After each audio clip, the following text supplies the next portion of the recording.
Have you seen those videos with the kids where their mom puts like a candy or something in front of them and says, okay, I'm going to walk away. I'll be back in a little bit. Don't eat this. Mm-hmm, yeah. I've also seen it with pets, but yes, Exactly. Also with kids. Yeah. So, and over time, and at first the kid's like, yes, mom said don't have the candy. And then over time, they're like, maybe, I don't know, is mom even going to come back? I think we can get this way with God, right? Where it's like, okay, you told me this is true, maybe about myself, about my situation. You promised that this is true about who you are, God. But man, for the situation I'm in right now, I'm really struggling to hold on to that. I'm really struggling to believe that you are who you say you are. Man, if you're sitting in that right now, I hope you know that those doubts, they come in when the enemy tries to, bolster that. That is lies and trickery.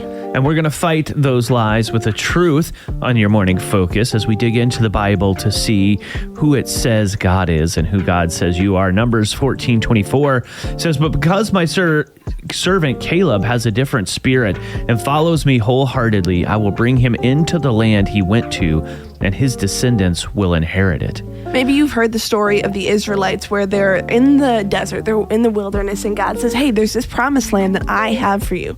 They send out some spies ahead of time to see what it's like, what, fighting for this land is going to look like. 10 of the 12 spies come back. We can't do this.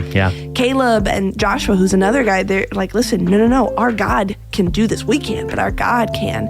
Well, over time, the Israelites become more and more terrified and more, no, we cannot do this. And Caleb, all the while, is holding out this faith, and that's where this verse comes from. Yeah, and this is something I love. God promised the promised land to all the Israelites, but not all of them got there. You see, it was because of Caleb's faith that he did, and just like Caleb, God sees you. God saw Caleb's face, and he sees yours. He sees how hard your situation is. He sees the faith that you're holding on to. And so we want you to know today that Numbers, the Bible tells you that God sees your faith.